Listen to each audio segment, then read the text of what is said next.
Dengan adanya kuota pemain ASEAN di Liga Indonesia musim ini, saudara-saudara, saya pribadi sih menantang pemain-pemain Malaysia untuk datang ke Indonesia untuk bermain di Liga Indonesia seperti dulu ketika Safi Salih sukses bersama Pelita Jaya. Kenapa? Karena bermain di Indonesia ini bukan soal uang, bukan soal apa-apa. Ini soal mental, soal nyali, soal keberanian. Jadi, ayo siapa yang berani silahkan datang.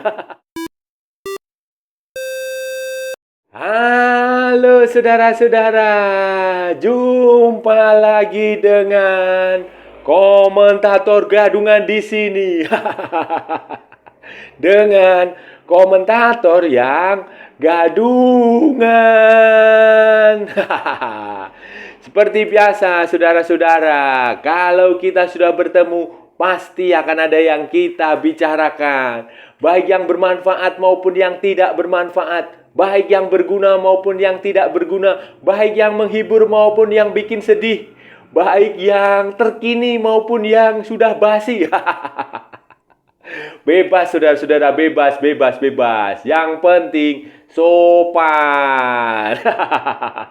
Dan hari ini saudara-saudara, hari ini kita akan bicara tentang musim baru Liga Indonesia, Liga 1 2023-2024. Khususnya tentang adanya regulasi baru, tentang peraturan baru kuota pemain ASEAN. Kuota pemain dari Asia Tenggara. Ini menarik. Ini seperti waktu era Liga Superliga Indonesia Super League dulu. Ketika itu mengakomodasi pemain ASEAN sehingga ada banyak pemain ASEAN yang main di Liga Indonesia ketika itu. Salah satunya yang cukup mencuri perhatian adalah Safi Salih, salah satu penyerang legendaris Malaysia. Dan sayangnya setelah Safi Salih tidak ada lagi pemain Malaysia yang berani. Berani ya, saya kasih garis bawah kata berani untuk bermain di Liga Indonesia. Sampai sekarang belum ada saudara-saudara. Dan saya rasa, saya harap, saya mengajak, saya men-challenge, saya menantang untuk pemain-pemain Malaysia. Datanglah ke Indonesia, bermain di Indonesia. Tinggalkan zona nyaman kalian untuk menguji nyali, menguji mental kalian untuk bermain di Liga Indonesia. Nah, ini akan seperti apa saudara-saudara? Akan kita bahas di edisi kali ini saudara-saudara. Begini saudara-saudara, sesuai jadwal, sesuai kalender, sesuai agenda, musim baru Liga 1 2023-2024 itu akan dimulai pada tanggal 1 Juli 2023 dan akan berakhir pada tanggal 28 April 2024. Ini tetap akan diikuti dengan 18 tim dan akan menggunakan kembali sistem degradasi. Akan ada 3 tim paling bawah akan degradasi. Kemudian nanti penentuan juaranya tidak langsung otomatis juara yang punya poin terbaik, tetapi akan menggunakan format seperti MLS, Major League Soccer di Amerika. Jadi akan ada playoff. 4 tim teratas itu akan tampil di playoff. Istilahnya adalah Championship Series, Regular Series dan Championship Series. Nanti peringkat pertama ketemu peringkat keempat, peringkat kedua ketemu peringkat ketiga, dan pemenangnya akan melakukan Grand Final. Kemungkinan sih di Gelora Bung Karno, saudara-saudara. Dan ini format ini mirip seperti dengan apa yang terjadi di MLS. Tetapi kan kalau MLS itu playoff-nya melibatkan banyak tim.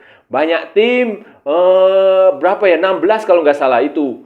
Itu melibatkan banyak tim. Jadi ini mini aja, mini MLS. Dan kemungkinan sih sebenarnya kalau dengan 4 gini sebenarnya nanggung saudara. Harusnya ya diperbanyak sekali, misalnya 8 atau berapa ya, 6. Seperti itu malah lebih kompetitif, lebih menarik, lebih panjang. Tetapi ya sudah, mungkin saja nanti akan kedepannya akan ada perubahan lagi. Kemudian selain adanya perubahan format itu juga ada yang namanya pemain asing. Regulasi pemain asing. Pemain asingnya akan berubah menjadi 5+1. 5+1 itu maksudnya 5 pemain asing bebas dari manapun dari seluruh dunia.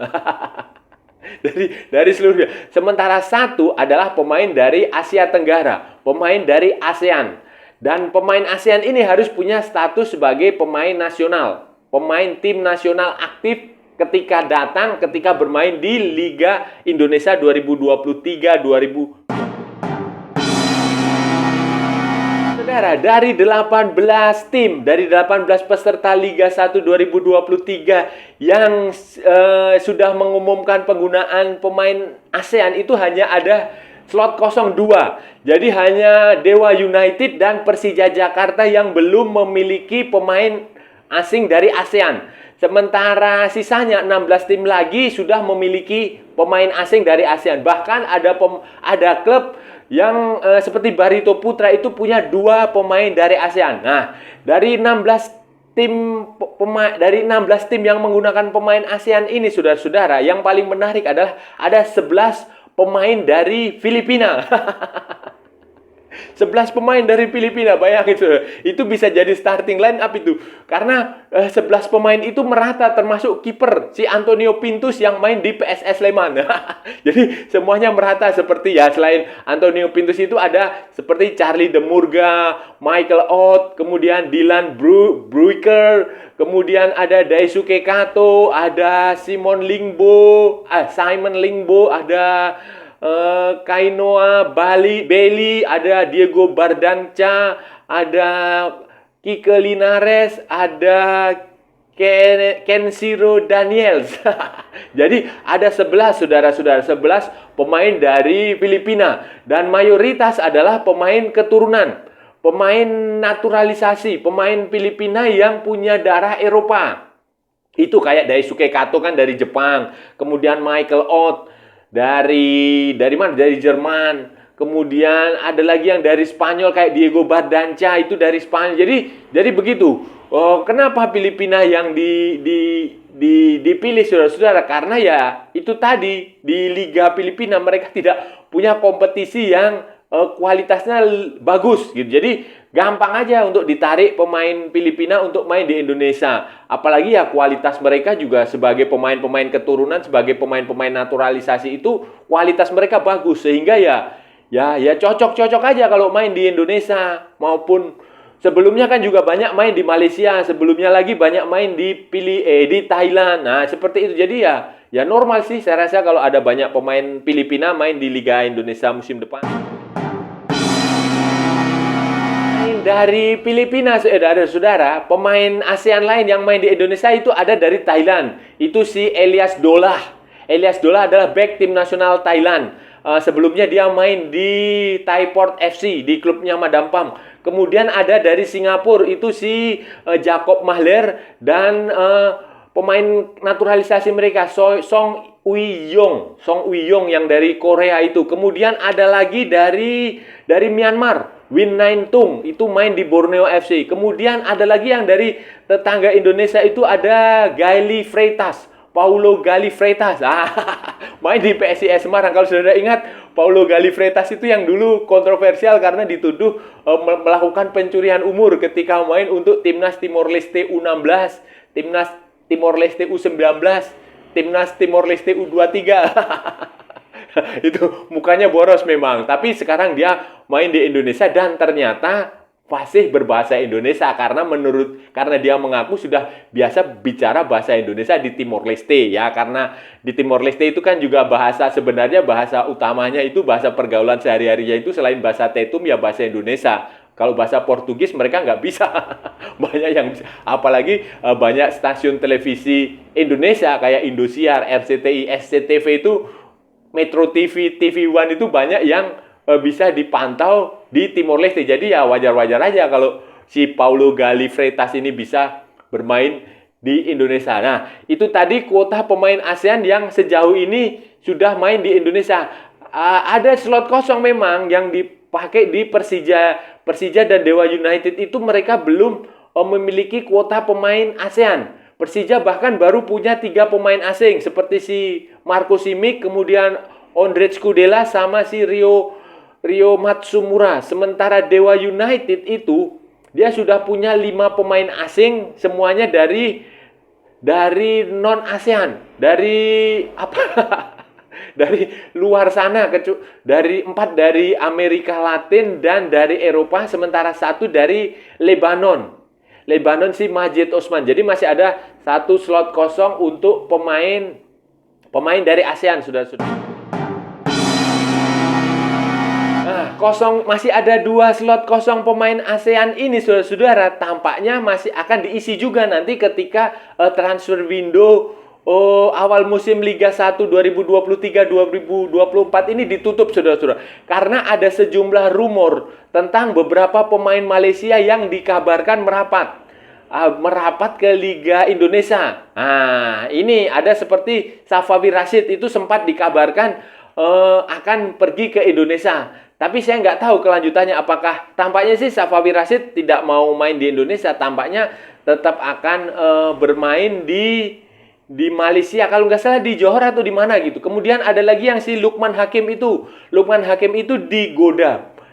Rumor yang berkembang di Indonesia menyatakan dia sedang coba dihubungi karena kemungkinan dia tidak akan main lagi di Eropa karena karir dia di Eropa kurang bagus. Beda dengan Marcelino Ferdinand atau siapa itu yang pemain, ya pokoknya beda dengan Marcelino Ferdinand lah yang karirnya bagus di Belgia. Nah, si Lukman ini kemungkinan dirumorkan, ini baru sebatas rumor ya, kita nggak tahu kebenarannya karena semuanya itu selalu berada di bawah meja.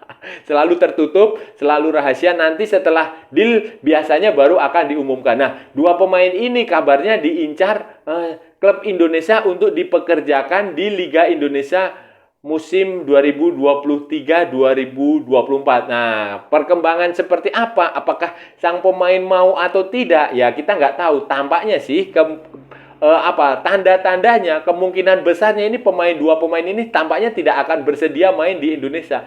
Karena saudara-saudara, ya pertama tentu saja gaji di Malaysia, ya bayaran, duit yang diterima di Malaysia itu sudah pasti jauh lebih besar daripada yang diterima di Liga Indonesia, walaupun nominalnya mungkin tidak akan beda jauh ya, paling ya selisih 100 juta atau selisih 50 juta kayak gitu. Mungkin saja mereka berpikir seperti itu. Mungkin juga mereka berpikir Liga Indonesia itu kualitasnya di bawah, mungkin saja seperti itu. Mungkin juga berpikir bahwa dengan main di Malaysia mungkin bisa lebih terpantau pelatih tim nasional untuk bermain di tim nasional. Selain itu, saudara-saudara, faktor lain yang mungkin saja ya, dan ini harus diperhatikan oleh pemain-pemain Malaysia kalau mau main di Indonesia adalah mental, saudara-saudara, mental. Karena hubungan rivalitas tim nasional kedua negara itu kadang membuat pemain Malaysia pun di Indonesia juga menjadi bulan-bulanan, menjadi diteror secara di lapangan diteror. Kalau di luarnya sih saya rasa enggak. Cuma di lapangan itu diteror, disorakin, dibu gitu. Pokoknya diberikan lagu-lagu yang kurang mengenakan. Nah, itu adalah salah satu faktor yang mungkin saja mereka berpikir seperti itu, mental, dan itu memang dibutuhkan oleh mentalitas yang luar biasa. Contohnya pernah dibuktikan oleh Safi Sali. Safi Sali itu pernah main di Liga Indonesia pada musim 2010-2011 dan 2011-2012. Dan hingga sekarang Safi Sali ini hingga sekarang, saudara, Muhammad Safi bin Muhammad Sali ini merupakan satu-satunya pemain Malaysia yang pernah merumput di Indonesia. Nah, selain Safi Sali sebenarnya ada 2 pelatih yang pernah melatih di Indonesia. Satunya adalah Coach Raja Isa, dan satunya lagi adalah Coach Irfan Bakti. Irfan Bakti bin Abu Salim apa Abu Salam? Nah, itu dan Coach siapa ini? Raja Isa ini juga sangat terkesan dengan atmosfer di Indonesia, sehingga beliau itu sangat betah melatih di Indonesia walaupun sekarang sudah melatih di Bangladesh dan Coach Raja Isa ini juga dalam beberapa pernyataannya, dalam beberapa komentar wawancara, interview dengan media di Malaysia sana, beliau mengatakan sangat merindukan sepak bola Indonesia. Beliau merasa sepak bola Indonesia ini, atmosfer sepak bola Indonesia itu gila menurut beliau, dan dia juga menyarankan beberapa pemain Malaysia ini untuk datang ke Indonesia, jadi untuk meninggalkan zona nyaman, untuk tidak berpuas dengan apa yang pencapaian yang didapat di Malaysia, untuk pergi ke Indonesia mencoba sesuatu hal yang baru, mencoba tantangan yang baru yang tidak dimiliki di Malaysia. Karena kalau Anda main di Indonesia itu adalah taruhannya bukan hanya karir, taruhannya bukan reputasi, melainkan juga nyawa, saudara-saudara. Dan menurut Raja Isa ini, kalau pemain Malaysia bisa lolos, bisa lulus dari ujian di Indonesia ini, bisa menjadi pemain yang bagus di mana-mana. Ketika Safy Salih main di Liga Indonesia, saudara-saudara, pada tahun musim 2010-2011 dan 2011-2012, waktu itu dia main di Pelita Jaya. Pelita Jaya kalau nggak salah waktu itu di Purwakarta. Kalau nggak di Purwakarta, di Karawang markasnya. Pelita Jaya ini klub yang tidak punya basis supporter yang besar. Jadi penontonnya sedikit, pendukungnya sedikit. Dan waktu dia main di situ, itu Safy Salih tampil luar biasa, saudara-saudara. Musim pertama dia, kalau nggak salah itu setengah musim atau musim pertama. Pokoknya dia musim pertama itu 2010-2011 itu dia main 13 kali dengan mencetak 7 gol di Liga Super Indonesia Super League.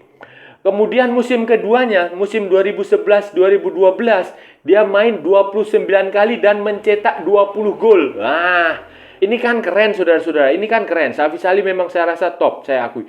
Ini membuktikan bahwa Safy Salih ini punya mentalitas yang luar biasa. Punya mentalitas yang keren lah, yang keren. Dia berani karena tidak mudah, saudara-saudara. Waktu dia main di Pelita Jaya itu, ketika away, ketika main di tandang, itu supporter-supporter Indonesia itu melakukan intimidasi yang tidak yang keterlaluan lah, melakukan teror mental kepada Safy Salih yang keterlaluan melalui berbagai cara supaya untuk melemahkan mental Safy Salih ketika away games, ketika pertandingan tandang. Tetapi yang terjadi, Safy Salih tidak terpengaruh dan dia bermain dengan sangat-sangat bagus. Kemudian dia pindah pada musim, kalau nggak salah musim 2013 itu. Pokoknya setelah dari Pelita Jaya itu dia kembali ke Malaysia.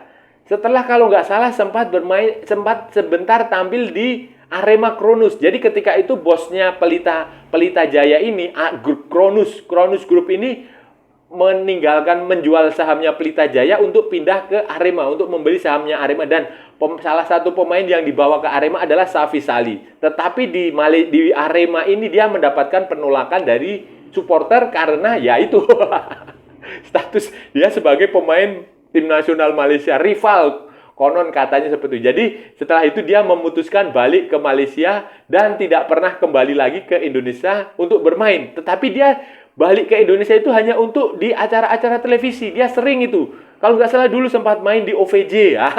Ofra Van Java itu dia sempat mengisi acara di situ. Beberapa acara talk show hiburan di Indonesia itu dia juga datang. Dan hubungan dia dengan orang Indonesia, dengan beberapa orang di Indonesia itu sangat baik, saudara-saudara. Dan itu bertahan sampai sekarang.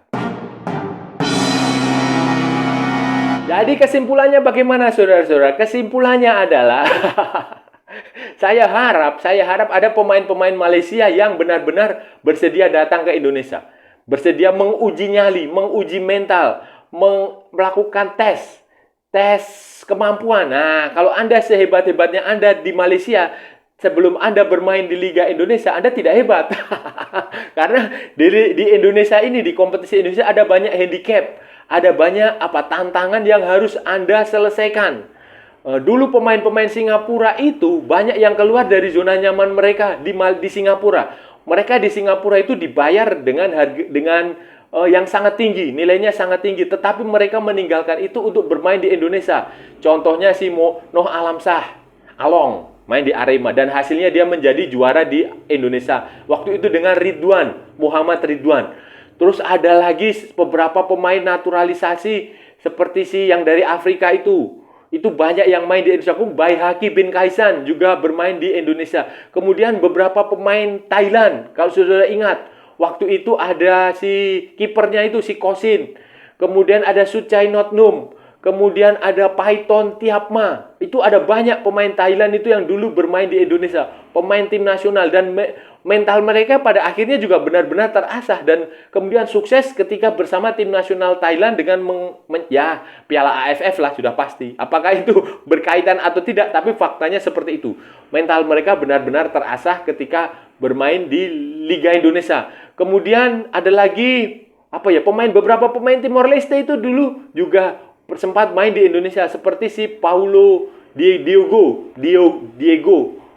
siapa ya, Paulo Diego apa Carlos Diogo gitu. Itu dulu pemain naturalisasi Timor Leste dari Brasil, itu juga main di Indonesia. Dan jadi saya harap sih ada pemain Malaysia yang berani. Ya seperti yang saya bilang di awal, berani. Kata berani ini perlu saya garis bawahi karena ya butuh nyali, butuh mentalitas untuk pemain Malaysia datang ke Indonesia. Dan saya harap itu ada yang berani main di Indonesia, siapapun Anda. Siapapun Anda untuk mencoba mengikuti jejak Safi Salih. Karena Safi Salih sudah membuktikan dengan mental yang bagus, dia bisa sukses di Indonesia. Dia bisa bermain dengan baik di Indonesia. Dan sampai sekarang dia masih punya hubungan yang sangat bagus dengan orang-orang di Indonesia. Baik orang-orang di sepak bola, di media, maupun di hiburan. Di televisi Indonesia. Saudara-saudara, itu tadi pembahasan kita hari ini, saudara-saudara. Kita sudah bicara panjang lebar tentang kuota pemain ASEAN, khususnya tentang pemain Malaysia. Tadi saya mengajak pemain Malaysia untuk datang ke Indonesia, untuk bermain di Liga Indonesia, untuk mencoba sesuatu yang baru, untuk meninggalkan zona nyaman kalian di Malaysia, untuk meninggalkan gaji kalian yang besar di Malaysia, untuk mencoba tantangan baru di Indonesia. Ya setidaknya setengah musim atau satu musim itu tidak masalah. Yang penting akan ada tantangan. Dan kita tadi juga sudah bicara tentang Safi Salih. Ya, kita juga sudah bicara tentang Raja Isa. Kita juga sudah bicara tentang apa lagi ya? Banyak hal lah, saudara-saudara. Sampai berbusa ini saya, saudara-saudara. Dan ya itu tadi kita bahas hari ini. Dan saya rasa sudah cukup ya, saudara-saudara ya. Sudah cukup dan ya... Kalau ada salah-salah ya saya mohon maaf saudara-saudara, namanya juga gadungan. Gadungan saudara-saudara, gadungan itu artinya palsu. Jadi komentator gadungan itu artinya komentator palsu. Jadi kalau ada salah-salah ya normal dan wajar dan tolong dimaafkan. Tetapi kalau benar saudara-saudara, berarti itu sebuah kebenaran. Dan kalau saudara-saudara merasa channel ini bermanfaat, menghibur, menginspirasi, menyenangkan, silahkan like, share, and subscribe. Tetapi kalau tidak, abaikan saja saudara-saudara. Skip, jangan ditonton. Tetapi jangan juga di-report. Kasihan saya saudara-saudara. Ikuti pula akun media sosial komentator gadungan. Ada di Instagram, ada di Facebook, ada di TikTok. Oke saudara-saudara, kalau ada waktu kita sambung lagi dengan tema-tema yang jauh tidak berguna, yang jauh tidak bermanfaat di edisi-edisi berikutnya. Oke saudara-saudara, sampai bertemu lagi dan salam olahraga dan merdeka.